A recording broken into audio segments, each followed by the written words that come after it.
अस्सलाम वालेकुम, this is Moid Pirzada in Washington. अब यहाँ वॉशिंगटन में शाम के 6 बजने वाले हैं और पाकिस्तान में सुबह के 4 होने वाले हैं। एंड इट्स अंडरस्टैंडेबल कि पाकिस्तान में इस वक्त कोई देखने वाला, सुनने वाला, इसको वॉच करने वाला नहीं होगा। बहरहाल बहुत से लोग दुनिया में और जगहों पे होंगे। वैसे भी पाकिस्तान में जिस तरह से हालात जा रहे हैं इन प्लेटफॉर्म्स के, जो डिजिटल प्लेटफॉर्म्स हैं, और जिस तरह से 7वें दिन भी जनरल मौसूफ साहब ने, चौधरी निजामुद्दीन साहब ने अपनी इन्फिनिट विजडम में ट्विटर को बंद करके रखा है, और वो ये समझ रहे हैं कि उनके ऊपर कोई इतना दबाव नहीं है कि वो ट्विटर को खोलें। हो सकता है अगले चंद दिनों में वो यूट्यूब को भी बंद कर दें, क्योंकि उनका एक एक्सपेरिमेंट जो है वो कामयाब हो गया। वैसे भी मुझ जैसे जो 3-4 नाचीज हैं, बेकार लोग हैं, इन पे आपको पता है वैसे भी पाकिस्तान की रियासत की बड़ी मेहरबानी है, और हमारे डिजिटल इंप्रेशन वो जनरेट होने ही नहीं देते, क्योंकि उनको 100% कंट्रोल नहीं है। इसलिए कुछ फिर भी हमें आते पचते लोग देख लेते हैं, लेकिन वो अपने हिसाब से हमें खासा उन्होंने हमारा बंदोबस्त जो किया, और मुझे लग रहा है कि इसका मजीद बंदोबस्त जो है वो करने वाले हैं। देर तो बहुत हो चुकी है, लेकिन इट्स इंपॉर्टेंट कि हम सम अप कर लें ऑन अ डिस्क्रिप्टिव लेवल के 23 फरवरी 2024 को, फ्राइडे के दिन, जो गुज़िश्ता 18-24 घंटे गुजरे, उसमें पाकिस्तान में क्या हुआ। प्रिंसिपली तौर पे मैं बहुत इंटरेस्टेड हूं कि तहरीक इंसाफ के इंटरनल डायनेमिक्स क्या हैं। इमरान खान ने जो कहा है, बैरिस्टर अली जफर कुछ और कह रहे हैं, आईएमएफ के खत के हवाले से इमरान खान कुछ और कह रहे हैं। इमरान खान ने क्या वो खत लिख दिया है, क्या वो खत चला गया है, कहाँ वो चला गया है खत? वो जो स्टॉलन ने कहा था कि वोट डालने से ज्यादा इंपॉर्टेंट वो लोग होते हैं जो वोट जो है वो गिनते हैं। तो ये जो आईएमएफ वाला खत है, यहाँ पर खत लिखने वाला और भेजने वाले से मुझे लग रहा है ज्यादा वो लोग हैं जिन्होंने वो खत पहुंचाना है और डिस्पैच करना है, क्योंकि जाहिर है कि इमरान खान जेल में बैठे हैं, उनके ही कंट्रोल में है कि उसके फाइनल कंटेंट्स क्या होंगे, वो कहाँ जाएगा, जाएगा भी कि नहीं जाएगा। तो मैं इसके ऊपर आना चाहता हूँ, लेकिन इससे पहले मुख्तलिफ किस्म की इंपॉर्टेंट डेवलपमेंट्स हैं जिनको मैं एक दफा आपके सामने रख जरूर दूं, एक एक करके। देखिए, इमरान रियाज खान के हवाले से इंपॉर्टेंट डेवलपमेंट, जिन्हें जेल भेज दिया गया। असद तूर जो है, उनको 8 घंटे एफआईए ने ग्रिल किया। कहा जाता है कि चीफ जस्टिस के कहने पे ये किया जा रहा है। इमरान रियाज के दोस्त जो हैं, वो बहुत इंटरेस्टिंग किस्म की बातें कर रहे हैं कि उनको सियासत में आ जाना चाहिए। मरवत साहब ने ये फरमा दिया टीवी प्रोग्राम में कि बैरिस्टर अली जफर जो है वो, जिनको इमरान खान ने नॉमिनेट किया एज चेयरमैन 3 मार्च के इलेक्शन के लिए, वो चेयरमैन बनना ही नहीं चाहते, उनको अपनी प्रैक्टिस ज़्यादा अजीज है, शायद कोई नया चेयरमैन नॉमिनेट करना पड़ेगा। और पंजाब असेंबली के अंदर एक इजलास हुआ जहां ओथ टेकिंग हुई, जहां मरियम नवाज साहिबा मोहतरमा ने फाइनली ओथ ले लिया है, और कल के दिन, जो अब दिन शुरू हो रहा है सैटरडे को, वहां पर स्पीकर एंड डिप्टी स्पीकर का चुनाव होगा। ये और बात है कि जो रिजर्व सीट्स देनी थी तहरीक इंसाफ स्ट्रोक सुन्नी इत्तेहाद काउंसिल को, रिजर्व सीट जो है वो अपेरेंटली बताया जा रहा है कि उनको मंडे को दी जाएंगी। और मियां असलम इकबाल साहब जो हैं वो गुम हो गए हैं, जो नॉमिनेटेड थे चीफ मिनिस्टर की कैंडिडेट, वो नहीं पहुंच सके असेंबली में। पेशावर में थे, उन्होंने वहां से जमानत ली थी, लेकिन तहरीक इंसाफ का ये इल्जाम है और उनका ये कहना है कि उन्हें गुम कर दिया गया है, उनसे कोई रब्ता जो है वो नहीं हो पा रहा। तो लेकिन सबसे पहले let's come to the Imran Riaz की सिचुएशन पर।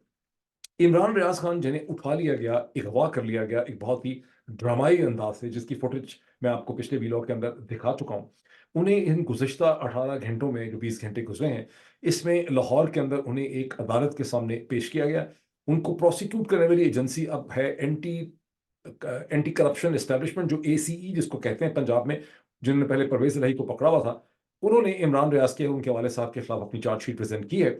एफआईआर है, उसमें उनको बड़ा डोमिनेट किया गया, उन पर बहुत इल्जामात लगाए गए। उनको कहा गया उन्होंने किसी लेक का कोई कॉन्ट्रैक्ट है, मुझे समझ नहीं आ रहा हो किस किस्म का कॉन्ट्रैक्ट है, जिसमें इमरान रियाज ये कह रहे हैं कि हमने 4 मिलियन का ये कॉन्ट्रैक्ट लिया था, उससे पहले जिसने कॉन्ट्रैक्ट लिया था उसने 11 मिलियन का कॉन्ट्रैक्ट लिया था। ये इल्ज़ाम गलत है। और इमरान रियाज ने वहां पे जज साहब को ये बताया कि मैं इनको, पहले भी मैंने कहा है कि मैं, एक मेरी नेचर है, मेरी एक केमिस्ट्री है, मैं चुप नहीं रह सकता। ये समझते हैं कि मैं चुप रहूंगा, मैं बाज रहूंगा, मैं नहीं कहूंगा, और इसी वजह से मुझे सजा दी जा रही है। और उन्होंने खुल के मरियम नवाज साहिबा के ऊपर इल्जाम लगाया। यूं वो जिस खदशे का इजहार बहुत से लोग कर रहे थे, जिस खदशे का इजहार, इसे कहते हैं, खुद कहते हैं, हामिद मीर साहब ने किया था, उसी चीज का बरमला इजहार जो है वो इमरान रियाज ने जज साहब के सामने किया।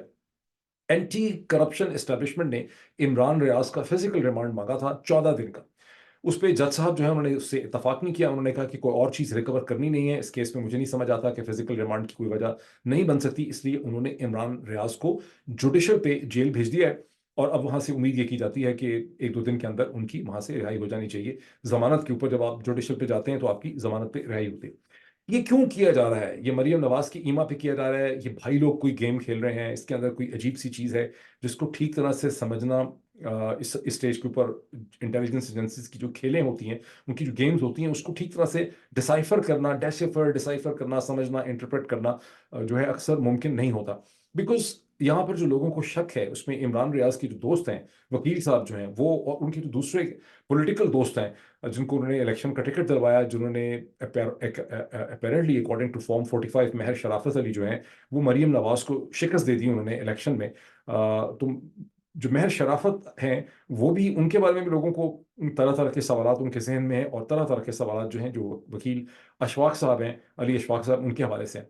अब महर शराफत ने एक ट्वीट किया जो मुझे किसी ने भेजा है, जिसमें वो कह रहे हैं कि जिस तरह से इमरान रियाज का रास्ता हर तरह से बंद कर दिया गया है, उनको प्रोग्राम नहीं करने दिया जा रहा, उनको तंग किया जाता है, हरासा किया जाता है, तो मैं ये समझता हूँ कि इमरान भाई को अल्टीमेटली सियासत में आ जाना चाहिए। अब ये किस किस्म की ब्रेन वेव है? इमरान रियाज एक professional television anchor person, political commentator हैं, वो क्यों जाएंगे सियासत के अंदर? क्या वो खुद भी सियासत में जाना चाहते हैं, या उनके ये दोस्त जो हैं अली अशफाक, महर शराफत अली, ये उनको सियासत में लेके जाना चाहते हैं? कहीं ऐसा तो नहीं है कि भाई लोग भी चाहते हैं कि वो सियासत में आ जाए? ये बहुत सी एक ऐसी डिस्कशन है जो हो रही है मसलसल मुख्तलिफ हलकों के अंदर, और ये हमें अगले हो सकता है कुछ दिनों में इसकी हकीकत ठीक तरह से समझ आएगी, जब इमरान रियाज को जमानत मिलेगी, वो बाहर निकलेंगे, फिर वो अपने फ्यूचर का, मुस्तकबिल का जो लाहे अमल हमारे सामने रख सकेंगे, फिर हमें समझ आएगी कि असल में मामला है क्या। और ये जो केस है जो बनाया गया है एंटी करप्शन का, ये बहुत ही, वैसे तो मुझे ये नहर का कोई कॉन्ट्रैक्ट मुझे समझ नहीं आ रहा, जो तफसीलात उसकी हैं, I am unable to understand this, क्योंकि ये है क्या। लेकिन ये जो कोई चीज़ है ये बोगसी है, ये महज उनको पकड़ने के लिए डालने, वैसे भी अगर किसी ने करप्शन की है तो उसको पकड़ने का ये तरीका थोड़ा है कि आप 50 लोग लेके उसके घर में घुस जाएं बंदूकों के साथ, और रात को वहां पे जाके एक हैरेसमेंट करें, और उसको एक दहशतगर्द के तौर पे गिरफ्तार करें, एक ऐसे दहशतगर्द के तौर पे जिससे आपको खतरा ही है कि ये मुल्क छोड़ के दौड़ जाएगा, या बम फाड़ देगा, कोई बिल्डिंग उड़ा देगा। गिरफ्तार तो आपने ऐसे किया है, और अब आप कह रहे हैं कि जनाब उसने एक नहर का कॉन्ट्रैक्ट गलत लिया हुआ था, तो जाहिर है कि बिल्कुल बोगस, फजूल, वाहियात किस्म का ये केस है, इसका कोई सर पैर नहीं है। लेकिन चलें, इससे आगे चलते हैं, इसकी मजीद मतलब जैसे जैसे इसकी डेवलपमेंट्स होंगी मैं आपके सामने इसको लेकर आऊंगा, और हम इसका एनालिसिस भी करेंगे कि ये यहाँ पे भाई लोग जो हैं वो क्या करना चाह रहे हैं। इमरान खान के लेटर का मैं तफसीलात आपसे शेयर करता हूँ, बिकॉज मेरा जो प्रिंसिपल इंटरेस्ट है वो इसी चीज़ के अंदर है। थोड़ा सा असद तूर को हम देख लें, ये भी बहुत एक इंटरेस्टिंग और बड़ी एक प्रोवोकेटिव डेवलपमेंट है, जहाँ FIA 8 घंटे असद तूर को ग्रिल करती है। ईमान हाजिर जो हैं मज़ारी, उन्होंने वो सारा एक्सप्लेन किया कि सुबह के 10:50 से लेकर शाम के 7 बजे तक अकेले में असद तूर को ग्रिल किया है FIA ने। और ईमान हाजिर ने तो कोई चीज़ें छुपाई नहीं, उन्होंने कहा कि इसमें ये बड़े अफसोसनाक सूरत हाल है, जिसमें सुप्रीम कोर्ट के जज साहिबान के कहने में उन्होंने कहा कि चीफ जस्टिस को इस पूरी पिक्चर उनके सामने, उनके कहने पे ये असद तूर के साथ हो रहा है। और वजह ये है, जिस तरह से नोटिस दिया गया FIA का, कि असद दो दो नोटिस इसमें दिए गए ना। एक नोटिस दिया गया था इमरान रियाज खान को, और दूसरा नोटिस दिया गया था असद तूर को। दोनों का नोटिस का मतलब यही कहता है कि दोनों ने सुपीरियर जुडिशरी को हैरेस किया, उनको टारगेट किया, उनको बदनाम किया, उनके ऊपर ये मसलसल हमले कर रहे हैं अपने यूट्यूब प्रोग्राम्स के जरिए, और शायद अपने ट्विटर हैंडल के जरिए। मेरा ख्याल है मैंने तो असद अली तूर के मैंने वीलॉग्स तो देखे नहीं, लेकिन उनके ट्विटर मैंने देखा, और बहुत ही बोल्ड उनके ट्वीट्स रहे हैं चीफ जस्टिस के हवाले से। लेकिन यहाँ बहुत से क्वेश्चंस जो हैं वो बड़े कंफ्यूज क्वेश्चन है, बिकॉज असद अली तूर जब पहले उन पे मुसीबत आई थी, उस वक्त मेरी कम से कम गलतफहमी ये थी कि शायद वो कोई ड्रामा उन्होंने खुद किया, नाटक। बिकॉज उस वक्त एक टेलीविजन एंकर पर्सन थी जिन्होंने उनके खिलाफ FIA में कंप्लेन की भी थी, हरासमेंट की, कि वीलॉग्स में की है। उसके बाद ये वाकया हुआ जिसमें उनको चादरें लपेट के किसी ने मारा। तो उस वक्त जब मैंने उसको चेक वेक किया लोगों से, मुझे तो यही लगा कि ये कोई इन्होंने खुद प्रैंक किया, ये FIA से जान छुड़ाने के लिए इन्होंने ये सिचुएशन पैदा की है। This is not my position any more. मुझे लगता है कि वो भाई लोगों ने ही किया था। और उस वक्त उस स्टेज के ऊपर काजी फायज ईसा साहब असद तूर के बहुत करीब थे, और वो इस हद तक उनके करीब थे कि वो और उनकी अहलिया जो हैं वो असद तूर की घर के ऊपर, उनके अपार्टमेंट के ऊपर उनसे इजहार अफसोस करने के लिए भी गए थे। और उस वक्त असद तूर और मतीउल्लाह जान, ये सब लोग जो हैं ये काजी फायज ईसा के लॉयलिस्ट समझे जाते थे, उनके प्रोटेक्टिव ब्रिगेड में थे, और ये बाकी सब के ऊपर हमले करते थे काजी फायज ईसा साहब के लिए। अब जब काजी फायज ईसा साहब ने बल्ले वाला फैसला किया, उसके बाद से मतीउल्लाह जान और असद दूर जो हैं वो मसलसल काजी फायज ईसा साहब को शदीद तरीन तनकीद का निशाना बना रहे हैं। ये पहले उनके सपोर्टर थे, अब उनके खिलाफ हो चुके हैं। कुछ लोगों को शक है कि शायद कहीं से कोई इशारा आ गया, मुझे नहीं लगता। जिस तरह से सडनली इनकी पोजीशन चेंज हुई है, जिस तरह से सडनली इन्होंने उसके हवाले से ट्वीट किए और पोजीशन ली इन्होंने, उससे तो यही लगता है कि ये काजी फायज ईसा साहब के मिशन में उनकी ऑनेस्टी, उनकी इंटेग्रिटी और उनकी तमाम चीज़ों में यकीन रखते थे, और उनके जहन में ये ख्याल था कि काजी फायज ईसा साहब एक बहुत left of the centre Pakistani politics का और एस्टेब्लिशमेंट के क्रिटिकल होंगे जब वो चीफ जस्टिस बनेंगे। और जब इन्होंने देखा आहिस्ता आहिस्ता कि काजी फायज ईसा साहब एस्टेब्लिशमेंट की पिची के ऊपर खेल रहे हैं, तो असद और मती दोनों, और खास करके असद जो है, वो बहुत ज्यादा डिसअपॉइंट हुए, और डिसअपॉइंट होने के बाद उन्होंने एक बड़ी सख्त पोजीशन ली है काजी फायज ईसा साहब के खिलाफ। अभी तक तो कम अज कम आप ये कह सकते हैं, अंदर की इसकी क्या हकीकत है, कल को क्या मजीद चीजें हमारे सामने आती हैं, हम कह नहीं सकते। और दूसरी बात है कि वैसे तो असद पे भी शक नहीं करना चाहिए, कोई रीजन नहीं है मेरे पास, लेकिन जो इमाम हाजिर मज़ारी हैं, उनके बारे में तो आप बिल्कुल भी ये सोच ही नहीं सकते। वो एक बहुत ही आइडियलिस्ट, बहुत ही इमोशनल, मतलब वो उनसे, उनके तमाम ख्यालात, उनके पॉइंट ऑफ व्यू से आप बहुत ज़्यादा डिसएग्री कर सकते हैं, लेकिन आप ये नहीं सोच सकते कि उनको कोई इस्तेमाल कर रहा होगा, वो कॉन्शियसली किसी के साथ मिल जाएंगे। वो जो कहती हैं, जो उनके दिल में आता है, जो उनके माइंड में होता है, जो वो सोचती है, वही वो बोलती है। और उसकी पूरी स्टेटमेंट डाउन में छपी भी है, वो यही कह रही है कि ये ईमान का यही कहना है कि इसमें जो कुछ भी हुआ है असद के साथ, इसको काजी फायज ईसा साहब जो चीफ जस्टिस है पाकिस्तान है, ये उनके बेहेस्ट के ऊपर ये हो रहा है। तो ये भी एक डेवलपमेंट है जिसको एब्जॉर्ब करना, और इसका ड्रॉप सीन जो है अभी हमारे सामने होना है। अच्छा, अब आ जाए इस चीज के ऊपर कि मरवत साहब ने एक टेलीविजन प्रोग्राम के अंदर ये कह दिया है कि बैरिस्टर अली जफर जो हैं, वो लगता है कि चेयरमैन नहीं बनना चाहते, वो इस पोजीशन रोल से कंफर्टेबल नहीं है, बिकॉज उनको लगता है कि उनकी प्रैक्टिस जो है वो खतरे में पड़ जाएगी, या वो अपनी प्रैक्टिस के अंदर बहुत बिजी हैं, ये कमिटेड है। इसमें खासी हकीकत हो सकती है। वैसे तो barrister Sher Afzal Marwat always jumps the gun, यानी वो चीज़ जो आप किसी और से एक्सपेक्ट ही नहीं करते पार्टी डिसिप्लिन में, वो ऐसे करके ठक करके मतलब वो कह देते हैं।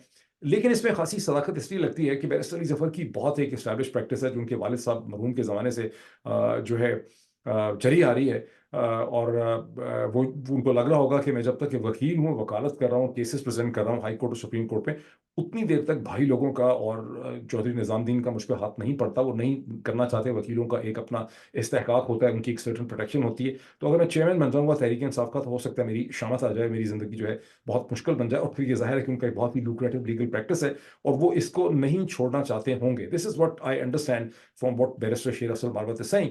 एंड बैरिस्टर शेर अफजल मारवत ने ये भी कहा है कि अब इमरान खान को फैसला करना पड़ेगा कि किसको वो नॉमिनेट करेंगे चेयरमैन के लिए। ये एक तरीका लेंस है, वो जो आप जाते हैं ना ऑप्थेल्मोलॉजिस्ट के पास जाते थे पुराने जमाने में, अब तो खैर कंप्यूटर से ही नंबर निकला था आंखों का, तो वो डिफरेंट किस्म के लेंस आपके लगाता था। एक लेंस फिर दूसरा पे कहता था दीवार के ऊपर देखो कि क्या नजर आ रहा है नंबर, और अगर आपको दीवार ही नजर ना आ रही हो तो फिर आप क्या करेंगे। बहरहाल तो तो ये एक लेंस है इसको देखने का। दूसरा ये भी तरीका हो सकता है, दूसरा एक लेंस ये भी है कि यह मुमकिन है कि बैरिस्टर अली जफर के ऊपर भाई लोगों की तरफ से, चौधरी निजामुद्दीन के लोगों की तरफ से प्रेशर आ गया हो कि आप डिनाई कर दें, आप चेयरमैन पीटीआई के इलेक्शन में खड़े ना हो। अभी जो इलेक्शन है, मैंने एक पिछले वीलॉग में एक दो दफा, एक दो दिन पहले मैंने जो वीलॉग किया था, जब मैंने इलेक्शन की डिस्क्रिप्शन दी थी, कि ये इलेक्शन आसानी से नहीं होने दिया जाएगा तहरीक इंसाफ का, क्योंकि इसमें तहरीक इंसाफ ने उसका पूरा एक एजेंडा दे दिया है, स्केड्यूल दे दिया है, 5 जगह बता दी हैं जहां पे होना है। वो कह रहे हैं पता नहीं कि लाखों लोग उसमें वोट डालेंगे। इस इलेक्शन को गंदा करने के लिए, डिसरप्ट करने के लिए, कंट्रोवर्शियल बनाने के लिए चौधरी निजामुद्दीन की मशीनरी हर वो चीज करेगी जो आप सोच भी नहीं सकते। यानी आप वर्स्ट पॉसिबल इमेजिन कर लें, उससे ज्यादा किस्म का तमाशा जो है वो किया जाएगा। और फिर पाकिस्तान के सारे अखबार जो है और जराए ब्लॉग उस तमाशे को पूरी मासूमियत के साथ डिस्क्राइब कर रहे होंगे, जैसे कि वो तमाशा कुदरती है, ऑर्गेनिक है, दरारें पड़ गई, ये हो गया, बगावत हो गई, फला फैक्शन खड़ा हो गया, ये हो गया, वो हो गया। तो ये आप इसको इस तरह से भी देख सकते हैं कि बैरिस्टर अली जफर के ऊपर दबाव डाला गया कि भाई साहब आप रास्ते से हटें, ताकि इमरान खान को किसी और को नॉमिनेट करना पड़े। तो ये इसकी दो डेवलपमेंट। लेकिन एक अब इसमें इंटरेस्टिंग डेवलपमेंट ये भी है। अच्छा, फिर मैं भी अब फिर आता हूँ बैरिस्टर अली जफर के ऊपर।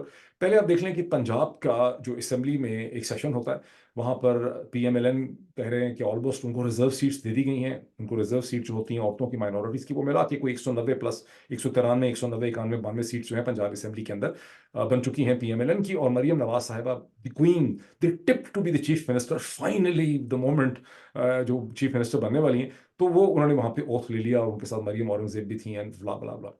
अब इसमें इंटरेस्टिंग चीज़ ये है कि तहरीक इंसाफ के मेम्बरान जो अब सुन्नी इत्तेहाद काउंसिल जो है साहिबजादा हामिद रजा साहब की, उसके मेम्बरान के तौर पे वहाँ पे आए। 98 या 100 टोटल, शायद 114 उनको होना चाहिए था, 98 के करीब वहाँ पे वो पहुंचे। लेकिन उनको रिजर्व सीट्स नहीं मिली। और रिजर्व सीट्स के बारे में अपेरेंटली ये कहा जा रहा है कि उनको जो रिजर्व सीट्स हैं उसका फैसला मंडे को होगा। उनको रिजर्व सीट्स नहीं, अभी तक उसका फैसला ही नहीं हुआ, और उनका नंबर जो है वो 100 के करीब है, या 98 है, या वट। और कल जो अब दिन शुरू हो रहा है सैटरडे को, वहां पर स्पीकर और डिप्टी स्पीकर का चुनाव होना है। और साथ ही एक इंटरेस्टिंग डेवलपमेंट यह है कि जनाब मियां असलम इकबाल साहब जो हैं, जिन्होंने पेशावर हाई कोर्ट से जाके जमानत की, आज के इस दिन में अपीयर होने के लिए वो गुम हो गए। पेशावर और लाहौर के दरमियान में वो डिसअपीयर हो गए। और तहरीक इंसाफ का ये इल्ज़ाम, ये खदशा और खौफ है कि उन्हें गुम कर दिया गया। और आपको पता है कि मियां Aslam Iqbal is a very bold man. ये हो नहीं सकता कि मियां असलम इकबाल किसी मसलहत के तहत वहां पर ना आए हों। ये हो नहीं सकता। He is an uncompromising man, he is a political man. वो लॉयलिस्ट हैं तहरीक इंसाफ के। तो उनको कहाँ ले गया है, कौन उनको ले गया है? जमीन खा गई, आसमान निकल गया, जमीन निकल गई, आसमान खा गया, कुछ इस तरह की सिचुएशन है। भरल ये भी डेवलपमेंट है। अब आए इस चीज के ऊपर कि इमरान खान और बैरिस्टर अली जफर ने दो मतजाद किस्म की स्टेटमेंट्स दी। It is a written in print कि बैरिस्टर अली जफर ने अडयाला जेल के बाहर खड़े होकर कहा कि मैं नहीं समझता कि खत हमने लिखना है आईएमएफ को। लेकिन अभी मेरा ख्याल है कि इमरान खान साहब ने वो खत अभी लिखा नहीं है। वो जब खत लिखा जाएगा, उन्होंने ये कहा कि खत शायद लिखा जाएगा, इमरान खान डिक्टेट करवाएंगे, फिर वो खत लिखा जाएगा, फिर इमरान खान के सामने प्रेजेंट किया जाएगा, फिर उसको अप्रूव करेंगे और उसके बाद उसको भेजा जाएगा। अभी हुआ नहीं। उसके थोड़ी ही देर के बाद इमरान खान ने रिपोर्टर्स के साथ अडयाला जेल में बात करते हुए, ये फिर उनको मौका मिल गया रिपोर्टर्स के साथ बात करने का। अब इमरान खान की जो ऑक्सीजन है वो ये केसेस हैं। तो ये जो 190 पाउंड का सो कॉल्ड मजाइया केस है अलकादर यूनिवर्सिटी का, उसमें उसके दरम्यान में उनको रिपोर्टर्स के साथ इनफॉर्मली बात करने का मौका मिला। वहां उनकी अपनी एहलिया बुशरा बीबी के साथ भी 3 हफ्ते के बाद कहते हैं मुलाकात हुई। और बड़ी खूबसूरत मुलाकात हुई जिसमें इमरान खान ने अपनी एहलिया के लिए कोई इस्लामिक हिस्ट्री की या तसव्वुफ की किताब भी उनको दी कि ये बहुत अच्छी किताब है, आप इसको पढ़ें। अभी एक जंग साहब को पता चलेगा, चौधरी निजामुद्दीन को, कि इमरान खान इतनी किताबें पढ़ रहे हैं, उनको किताबें मिल जाती हैं जेल में, तो हो सकता है कि जंग साहब जलाल में आ जाए, जी फॉर जनरल, जी फॉर जलाल इन उर्दू। लेकिन उन दोनों मियाँ बीवी की भी वहां पर मुलाकात हुई। वहां पर अखबारी रिपोर्टर्स के साथ बात करते हुए इमरान खान ने ये कहा कि मैंने खत लिख दिया। बैरिस्टर अली जफर ने थोड़ी देर पहले रिपोर्टर्स को कहा कि अभी मेरा ख्याल है खत नहीं लिखा गया, लेकिन इमरान खान ने कहा कि मैंने खत लिख दिया है। और उन्होंने उसके कुछ मंदजरात भी बताए, उसके कुछ कंटेंट्स भी उन्होंने बताए, क्योंकि पूरे कंटेंट्स हमारे सामने नहीं आए ना, खत की पूरी कोई तफसील हमारे सामने आ सकी, हमने उसका कोई टेक्स्ट देखा नहीं है। लेकिन उसमें उन्होंने कहा कि मैंने ये क्वेश्चन उठाया है कि ये जो कर्जे आप दे रहे हैं, इन कर्जों को वापस कौन करेगा? और अगर इसी तरह से ये कर्जे दिए जाते रहेंगे और लिए जाते रहेंगे, तो डेट भी बढ़ता चला जाएगा। और जब तक कोई इन्वेस्टमेंट नहीं आएगी मीनिंगफुल तरीके से, तो डेट्स पाकिस्तान के पाइल अप करते चले जाएंगे और इससे मजीद इंस्टेबिलिटी जो है वो पैदा होगी। इमरान खान के हवाले से जो चीजें छपी हैं उसमें किसी मैकेनिज्म की बात नहीं की गई इलेक्शन के ऑडिट की। ताहम अली जफर ने क्लियरली टेलीविजन प्रोग्राम में भी कहा और अडयाला जेल के बाहर भी उन्होंने कहा कि हम आईएमएफ प्रोग्राम के खिलाफ नहीं है, हम तो समझते हैं कि आईएमएफ का प्रोग्राम जो है वो पाकिस्तान के लिए बहुत इंपॉर्टेंट है, पाकिस्तान को मिलना चाहिए। ताहम हमारी डिमांड ये होगी कि एक ट्रांसपेरेंट मैकेनिज्म हो इलेक्शन के ऑडिट के लिए। ये अब यहाँ पर अच्छा, अब ये कुछ हमें मजीद इसकी सिचुएशन हमारी क्लियर हो जाएगी कि खत किसको दिया गया, अगर इमरान खान खत लिख चुके हैं। अच्छा, पीटीआई ऑफिशियल जो यूट्यूब चैनल है उसमें ज़ाहिर है वही रिपोर्ट किया गया जो इमरान खान ने अडयाला जेल के अंदर रिपोर्टर से बात करते हुए कहा कि खत इमरान खान ने लिख दिया और उसमें ये चीज़ें लिखी हैं जो मैं आपको बता रहा हूँ। अब ये खत जो है वो पाकिस्तान में आईएमएफ के मिशन को दिया जाएगा। ये सिर्फ पाकिस्तान में मिशन डायरेक्टर या मिशन टीम के लिए है, या ये खत जो है ये एड्रेस्ड होगा to the MD managing director of the IMF, जो कि क्रिस्टलिना जॉर्जिवा मेरा ख्याल है उनका नाम है, उनके लिए एड्रेस्ड होगा। ठीक, अब ये तो भी हमें पता नहीं है, पता चल जाएगा हमें थोड़ी देर में। ये जो मैकेनिज्म है इलेक्शन ऑडिट का, अब इस स्टेज पे ज़ाहिर है ये क्लियर नहीं है। लेकिन तहरीक इंसाफ को खुद से और तहरीक इंसाफ के जो सपोर्टर्स हैं, जो एक इंटेलिजेंसिया है पाकिस्तान की, उनको इस पर डिबेट करना चाहिए कि पाकिस्तान के इलेक्शन फॉर्म 45 और उसको काउंट करने के लिए और इसको अकाउंट फॉर करने के लिए, उसको स्क्रूटनाइज करने के लिए किस किस्म का ट्रांसपेरेंट क्रेडिबल मैकेनिज्म हो सकता है। मेरी हम्बल ओपिनियन ये है कि ये मैकेनिज्म होली सोली पाकिस्तानी नहीं हो सकता, क्योंकि पाकिस्तान में जो वकील उठता है वो कहता है सुप्रीम कोर्ट का कमीशन बना दें, हाई कोर्ट का कमीशन बना दें, अदलिया के सामने रख दें। पाकिस्तान में कोई अब आज़ाद अदलिया नहीं है। पाकिस्तान की अदलिया टूट चुकी है, डिसफंक्शनल है, उसकी कोई ऑटोनोमस हैसियत नहीं रही है, उसकी कोई एबिलिटी नहीं है कि वो इस किस्म के मामला के ऊपर किसी किस्म का फैसला कर सके, ये चीज़ों को एग्जामिन कर सके। उससे उसकी ऑटोनॉमी छीन ली गई है। पाकिस्तान की आज अदलिया की, सुप्रीम कोर्ट हो, हाई कोर्ट हो, और काजी फायज ईसा साहब जब से चीफ जस्टिस बने, तो जो बची कुची पावर, ऑटोनॉमी, सॉवरेनिटी थी भी सुप्रीम कोर्ट की, वो जा चुकी है, वो खत्म हो चुकी है। सो फिर ये mechanism has to be an international mechanism. या तो इसमें कोई इंटरनेशनल बॉडी हो, ये चूंकि आईएमएफ से आप पैसे लेंगे तो आईएमएफ की एक बॉडी हो सकती है, आईएमएफ की एक नॉमिनेटेड इंटरनेशनल बॉडी हो सकती है, अमेरिकन सेनेटर्स की कांग्रेस की एक बॉडी हो सकती है, उसमें कोई इंटरनेशनल किसी फोरेंसिक जो कोई इंस्टीट्यूट है जो फोरेंसिक ऑडिट करता है चीज़ों को, कोई अकाउंटिंग फर्म है, उसको नॉमिनेट किया जा सकता है, जिसके सामने तहरीक इंसाफ के लोग वो तमाम फॉर्म 45 जो उनके अपने हैं और सियासी जमातों से उन्हें हासिल किए हैं, वो उनके सामने ला के रखें और उनको पूरा मैकेनिज्म बताया जाए और चंद दिनों के अंदर वो उसको ऑडिट कर सकें।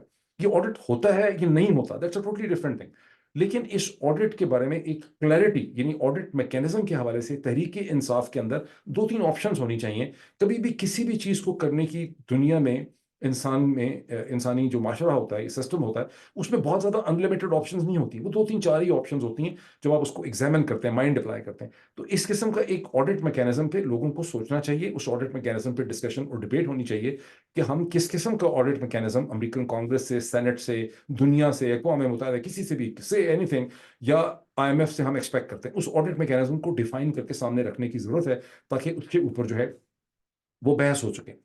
अच्छा, जब है इंटरनेशनल, अब इसमें बड़ा इंटरेस्टिंग क्वेश्चन आता है। मैंने आपको बहुत इंपॉर्टेंट ट्वीट जो है वो दिखाना है, मैंने थोड़ी देर पहले किया है, जिसमें जनरल अयूब खान और अमेरिका के काउंसल जनरल की फरवरी 1953 में एक मुलाकात है, और उसमें जनरल अयूब जो कमांडर इन चीफ हैं वो क्या कहते हैं। क्योंकि जब आप एक ऑडिट मैकेनिज्म की बात करेंगे, जिस तरह से, जैसे ही इमरान खान के खत की बात आई है, तो पाकिस्तान के अंग्रेजी अखबार को चूंकि सिग्नल आ गया, तो उन्होंने उस पर स्टोरीज छापी हैं कि जनाब ये इमरान खान का जो आइडिया है खत लिखने का, इसको बड़ी बुरी तरह से देखा जा रहा है, इस पर बड़ा रिएक्शन हुआ, बड़े रद्दमल हुआ। और पाकिस्तान के अखबार जब अपनी स्टोरीज लिखते हैं, तो उसमें उसी किस्म के एक्सपर्ट्स को लाया जाता है जिस किस्म की ओपिनियन उनको उनसे चाहिए होती। तो ये जो सो कॉल्ड दाम निहाद किस्म के एक्सपर्ट्स हैं, वो कह रहे हैं कि पाकिस्तान को तो IMF की बड़ी सख्त ज़रूरत है, और ये इमरान खान किस तरह की बात कर रहे हैं, और इमरान खान का तो पॉलिटिकल कैपिटल, गो कि इमरान खान का जैसे पॉलिटिकल कैपिटल इन 20 नाम ने हाथ किस्म के एक्सपर्ट्स ने बनाया है, इनकी कोई कंट्रीब्यूशन नहीं है इमरान खान के पॉलिटिकल कैपिटल को बढ़ाने में, ना पाकिस्तान के अंग्रेजी अखबार की उसमें कोई कंट्रीब्यूशन है। वो तो जब सूरज निकल आया और सवा नेज़े के ऊपर खड़ा हो गया, तब डॉन को, ट्रिब्यून को नजर आया कि सूरज निकल आया है, 12 बज गए हैं और सूरज की गर्मी से सब लोग जल रहे हैं। तो इनमें से किसी की भी कोई कंट्रीब्यूशन नहीं है। लेकिन उन्होंने कहा इमरान खान तो अपनी पॉपुलैरिटी को डिस्ट्रॉय कर रहे हैं, और ये तो पाकिस्तान को तो IMF की बड़ी ज़रूरत है, और ये किस किस्म की बात कर रहे हैं, अगर IMF का प्रोग्राम रुक जाएगा तो पाकिस्तान भूखा नंगा मर जाएगा, उसको सारे पैरेलल पैसे वगैरह जो हमें नहीं मिल सकें। असम्पशन क्या है? असम्पशन ये है कि इमरान खान ये तहरीक इंसाफ की खत लिख देने से IMF जो है वो पाकिस्तान को प्रोग्राम नहीं देगा। माय फुट, पाकिस्तान IMF को तो प्रोग्राम उन्होंने देना है जो अमेरिकन हुकूमत ने, IMF is an instrument and a tool in the hands of Washington establishment. जो Washington establishment, CENTCOM, NSA, Biden administration, state department की विल होगी, वो IMF ने करना है। सिर्फ यह है कि अगर एक खत हो और उसके बाद बहुत से और कॉरस्पॉन्डेंस हो दुनिया की यूनिवर्सिटी से, हार्वर्ड से, कोलंबिया से, प्रिंसटन से, ऑक्सफोर्ड से, कैम्ब्रिज से, लंदन स्कूल ऑफ इकोनॉमिक्स से, लंदन बिजनेस स्कूल से, कांग्रेस से, सेनेट से, उन सबको एक टेम्पलेट मिलेगा, उनको एक मौका मिलेगा कि वो अपना एक critical point of view, Pakistani American community and different diasporas जो हैं वो IMF तक पहुंचा सकेंगे, पीछे पीछे इमरान खान के और PTI की पोजीशन में, जिससे एक point of leverage and negotiation बनेगा, जिससे कोई बेहतरी निकल सकती है। यानी अदरवाइज एक साइड बहुत ही कमजोर है, इमरान खान, तहरीक इंसाफ के पास बस लोग ही हैं, और उनके पास तो कोई ढांचा नहीं है। तो उनको एक नेगोशिएशन प्लेटफॉर्म चाहिए। इस खत के, और इस खत के साथ अगर तहरीक इंसाफ मोबिलाइज करती है दुनिया भर से कॉरेस्पॉन्डेंट्स को, तो उनको एक ऐसा नेगोशिएशन प्लांक मिलेगा जिससे कुछ ना कुछ फायदा हो सकता है। अदरवाइज तो फिर वकीलों की बात सुन लें कि जी हम जा रहे हैं पिटीशन लेके, इलेक्शन कमीशन के अंदर हमने 500 पिटीशन डाली हैं, अब हम हाई कोर्ट में जा रहे हैं, सुप्रीम कोर्ट में जा रहे हैं। जब जिस सिस्टम ने अभी तक सलमान अकरम राजा को ऑन चौधरी के मुकाबले में इंसाफ नहीं दिया, उस सिस्टम ने बाकी कितनी जल्दी किसी को इंसाफ जो है वो दे देना है। लेकिन जब ये मैकेनिज्म की बात करते हैं, जिसको मैंने खासी तफसील जिसके आपके साथ शेयर की है कि इसमें इंटरनेशनल कंपोनेंट के बगैर कोई मैकेनिज्म नहीं हो सकता, तो आपको कुछ मजीद लोग मिलेंगे जिनकी गैरत चौंक जाएगी, नेशनलिस्ट किस्म की। वो कहेंगे कि तो पाकिस्तान एक सॉवरन नेशन है, और पाकिस्तान की सॉवरन नेशन में कैसे एक इंटरनेशनल मैकेनिज्म बन सकता है, हम तो खुद मुख्तार है। तो उस सिलसिले में मुझे कुछ आपको दिखाना भी है और कुछ मुझे अर्ज भी करना है कि पाकिस्तान कभी भी खुद मुख्तार नहीं था, पाकिस्तान कभी भी सॉवरन नहीं था। इनफैक्ट पाकिस्तान की तरह के और साइज के और गुर्बत के और ढांचे के जो ममालिक हैं, उनमें से कोई कभी भी सॉवरन नहीं था। मेरा ख्याल ऑर्डर टॉइंग भी, जो बहुत मशहूर ब्रिटिश हिस्टोरियन गुजरे, one of the most respected historian and philosopher of the 20th century, उनकी 1940s 50s की मैं लिखी हुई एक हिस्टोरिकल एनालिसिस की तहरीर पढ़ रहा था, history of the world and civilisation वगैरह। तो उसमें शुरू में पहले चैप्टर में लिखा हुआ था कि बदकिस्मती से ये जो नए ममालिक आज़ाद हो रहे हैं फ्रॉम द इम्पीरियल सिस्टम से, यानी इम्पीरियल जो इम्पीरियल नेशंस के कंट्रोल से निकल रहे हैं, इनके पास कोई फुल सॉवरेनिटी नहीं होगी जिस तरह की इससे पहले इम्पीरियल पावर्स के पास होती थी, बिकॉज ऑफ वेरियस रीजंस।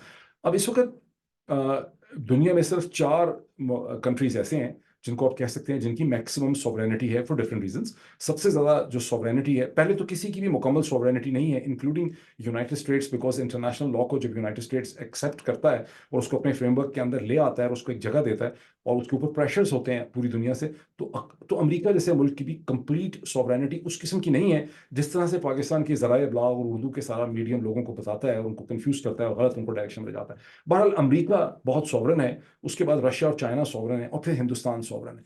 अब Britain is neither here nor there, European Union से निकलने के बाद यूरोप के जितने बड़े ममालिक हैं, जर्मनी हो या फ्रांस हो या स्पेन या इटली हो, ये सब अपनी सॉवरेनिटी को पूल कर चुके हैं in the architecture of the European Union under the principle called principle of subsidiarity.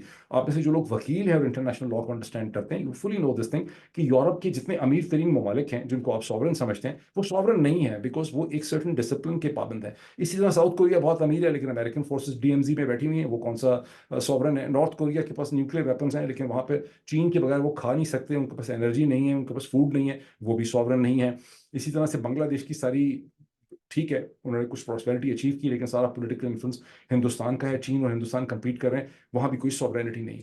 तो सॉवरेनिटी कोई एग्जिस्ट करती नहीं है, और जितनी जल्दी पाकिस्तान की इंटेलिजेंस इस मफरूजे से बाहर निकल जाए और ये सोचे कि पाकिस्तान को आगे चलने के लिए दुनिया की इंस्टीट्यूशंस की, खा वो IMF हो, वर्ल्ड बैंक हो, अमेरिकन कांग्रेस हो, सेनेट हो, दुनिया का मीडिया हो, उसकी ज़रूरत है उनके साथ नेगोशिएट करने की, उनको लेवरेज करने की, अपनी सिचुएशन को बेहतर करने की। अब मैं आपको वो ट्वीट दिखाता हूँ जिसके बाद ये सॉवरेनिटी का मसला आपका सिंपली सिरे से ही खत्म हो जाएगा, और उसके बाद भी अगर आप में से किसी को ये ख्याल और गलतफहमी रहे कि हम सॉवरन थे या हैं या हो सकते हैं, तो फिर आपका जाती तौर पर उसमें कसूर है, उसमें मेरा कम से कम कोई कसूर नहीं। ये ट्वीट है जिसके अंदर पढ़ना शायद मुश्किल हो जाए, इसको आप मेरे ट्विटर हैंडल पे चले जाएं। ये फरवरी 19 की देखें, 13 फरवरी 1953 में मुलाकात होती है किसके दरमियान? रेले गिब्सन जो कि US कौंसल जनरल हैं, और पाकिस्तान के उस वक्त के कमांडर चीफ जनाब अयूब खान साहब, जिन्होंने पाकिस्तान पे जिनके बड़े एहसानात हैं माशाल्लाह। और इसमें वो जो गिब्सन है वो लिखते हैं, ये केबल भेजा उन्होंने स्टेट डिपार्टमेंट को जो टॉप सीक्रेट है, यहाँ नीचे देख सकते हैं टॉप सीक्रेट है। ये बाद में 2004 में डिक्लासीफाई हुआ है, ये इसकी डिक्लासिफिकेशन डिटेल्स हैं, और ये हुआ है 30 अक्टूबर 2004 में, क्योंकि अमेरिकी महीना पहले लिखते हैं, तो 30 अक्टूबर 2004 में जाके ये डिक्लासीफाई हुआ। और इसमें वो कहते हैं कि मेरी मुलाकात हुई है पाकिस्तान के कमांडर इन चीफ से, जिन्होंने मुझे यकीन दिलाया है कि मैं मुकम्मल इन कंट्रोल में हूँ हर तरह से। और उन्होंने ये कहा कि अगर कोई ख़तरा होगा किसी किस्म का भी, अगर पाकिस्तान में कोई ख़तरा होगा पॉलिटिकल, तो पाकिस्तान की आर्मी फौरी तौर पे मार्शल लॉ लगा देगी and will take charge of the situation. ये 1953 की बात हो रही है माशाल्लाह। अच्छा, उसके बाद ये जो जुमला बहुत ही मज़े का है, if the situation was critical, the army would declare a military government in order to secure stability for Pakistan. Stability का क्या मतलब है? You can understand. He stated the Pakistan army would not allow either the politicians or the public to ruin the country. इसको आप मेरे Twitter handle पे जाके पढ़ लें। यानी पाकिस्तान की फौज जो है, माशाल्लाह माशाल्लाह, इसको पूरे गौर से देखें। यानी 1953 में भी यही सोच थी, अभी भी सोचा, फर्क नहीं पड़ा, 70 ईयर्स हो गए। अगर कोई खतरा होगा, किसको इसको इंटरप्रेट करें? अगर अमेरिका के साम्राज्य के वेस्टर्न इंटरेस्ट को पाकिस्तान के अंदर कोई खतरा होगा, तो पाकिस्तान की फौज जो है वो पाकिस्तान की पब्लिक को और पाकिस्तान के पॉलिटिशियंस को पाकिस्तान को रूल नहीं करने देगी, which raises some very interesting questions कि इसमें स्टेबिलिटी भी पूछ ले वो क्या होती है, कंट्री क्या है। यानी ऐसा लगता है कि पाकिस्तान का जो पूरा नैरेटिव है जो चला आ रहा है पाकिस्तान के इदारों का, उसमें कंट्री सिर्फ एक लैंड मास है, एक जोग्राफिकल लैंड पीस है, और पाकिस्तान की फौज है, यही दोनों मिलकर कंट्री बनते हैं। पाकिस्तान के लोग जो हैं वो इस कंट्री का बिल्कुल हिस्सा नहीं है। क्लियरली पाकिस्तान का कमांडर इन चीफ कह रहा है, और उसको अमेरिकन काउंसिल जनरल रिपोर्ट करके ऑफिशियल भेज रहा है वहां पे, कि पाकिस्तान के लोग और पाकिस्तान के पॉलिटिशियन अगर मुल्क को तबाह करने की कोशिश करेंगे तो उनको इसकी इजाजत नहीं देगी पाकिस्तान की फौज। कौन नहीं देगा? पाकिस्तान की फौज नहीं देगी। क्या अभी भी यही थिंकिंग नहीं है कि पाकिस्तान के बेवकूफ़ लोग जो हैं, 3 करोड़ प्लस 30 मिलियन जिन्होंने जाके वोट डाला है, इन्होंने पाकिस्तान के मुस्तकबिल को रूम करने की कोशिश की है? हम तो SIFC बना रहे हैं, हम तो मरियम को ला रहे हैं, हम तो नवाज शरीफ को ला रहे हैं, हमने तो पता नहीं क्या कुछ करना है, हम किस तरह से चीज़ों को टर्न अराउंड करने की जो पिछले 75 साल से टर्न अराउंड करने की कोशिश कर रहे हैं। तो पाकिस्तान के लोग अगर पाकिस्तान को नुकसान पहुंचाना चाहेंगे तो हम उनको इसकी इजाज़त नहीं देंगे। सो ये जो प्रिंसिपल है सॉवरेनिटी का, कोई भी मतलब I think I have explained enough, लेकिन क्योंकि अभी बहुत से सो कॉल्ड नाम नहाद आपको आवाज़ें मिलेंगी जब इस पे बहस होगी IMF के हवाले से मजीद, कि जी पाकिस्तान की सॉवरेनिटी का मसला है। Pakistan was never sovereign, Pakistan can not be sovereign, ये गलत फहमी है। आप इस पे बेशक डिबेट करें, मेरी ठीक ठाक आप ईंट चींट निकाल बजा दें मेरी, लेकिन I will come and defend myself. No country of the situation of Pakistan, जो कि पैसे मांग के मशरक वस्ता से, IMF से, हर जिसका 23rd प्रोग्राम हो चुका है IMF का, और वो साथ साथ बेवकूफ़ी की कोई शराब पी हुई है कि अपने आप को कह रहे हैं कि हम सॉवरन हैं। सॉवरन नहीं है। मुस्तकबिल के लिए आप बैनुल अक़वामी इदारों की मदद ले सकते हैं, और अगर IMF के साथ इफेक्टिव प्रेशर टेक्टिक्स के जरिए आपको थोड़ा सा बैलेंस ऑफ पावर मिल जाए पाकिस्तान की पॉलिटिक्स के अंदर, तो इसमें कोई खराबी, इसमें कोई हरज नहीं है। फिर आपसे कुछ घंटों में मुलाकात होती है। Thank you.